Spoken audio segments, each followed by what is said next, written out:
Hey everyone, Dr. H, your friendly war game guy at the Air Command and Staff College once again. Um, this is the third video in the sort of how do these things work, how do these ground support elements work together, how can you use them to implement a plan series. What I did in the first video was talk about the different units, different pluses and minuses to each one of them. And sort of analyze them that way, analyze them and how to use them. In the previous video, I did a video about using them in the direct approach.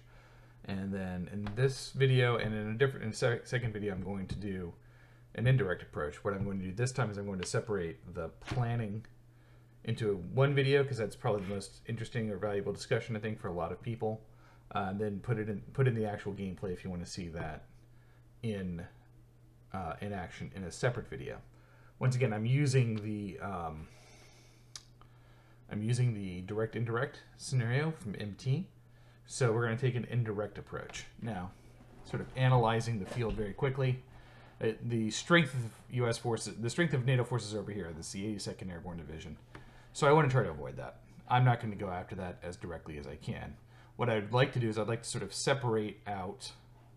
I'd like to isolate the 82nd Airborne, prepare the battlefield in such a way as to keep the 82nd Airborne from being able to reinforce the Polish light corps over here, while I swing the bulk of my forces sort of around and behind the Polish corps to seize a Gustav and then drive on Bialystok and defeat these guys in detail, right? Keep them from working together.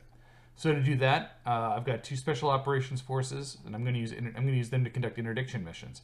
We're going to interdict here in this rough hex, and we're going to interdict here in these woods, where this road junction is. The idea being is that we want to force NATO forces to sort of take the long. We want to force these U.S. forces to take sort of the long way over in this direction to reinforce these guys over here.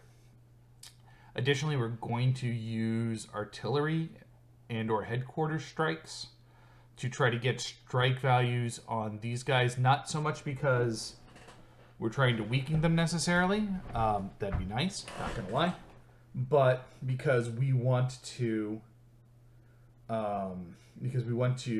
keep them from moving the reaction movement segment and also lower these movement ratings, right? So they can go from, if we take them down from 4 to a 3, they'll move that much more slowly to try to reinforce in this direction, which is good for us.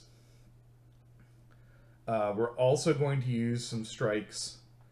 We're also going to swing the bulk of our forces and attack the weakest point in the NATO line, which is right here, which is this unit right here, in this town over on the far eastern flank.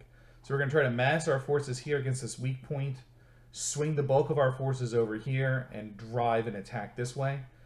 While also using some of our artillery in order to strike this unit, sort of this unit and this unit to try to reduce their with artillery in order to reduce their movement.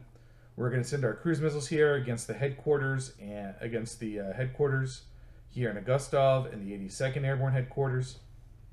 See if we can take away some of their combat capabilities while we concentrate our force. Well, again, we're going to use our movement advantage to swing over here and drive generally from this direction across and down, seize a Gustav, which is a major road junction, split the forces in Bialystok here, the 82nd, the Polish forces, and the reinforcements down here in Bialystok.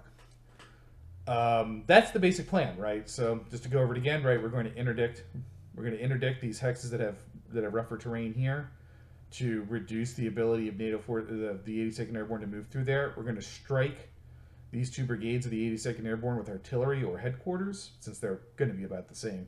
It's just going to sort of depend on how we split that up. There's going to be kind of a quick decision on how to split that up to try to reduce their ability to maneuver. Right, we're going to that'll weaken their movement value and also keep them from moving in the elite movement reaction segment. We are going to attack these headquarters to try to weaken them and then move and concentrate our combat power against this corner of the Polish forces and then drive on it. that's the plan. We'll see how it plays. If you want to see how it plays out, check out the next video.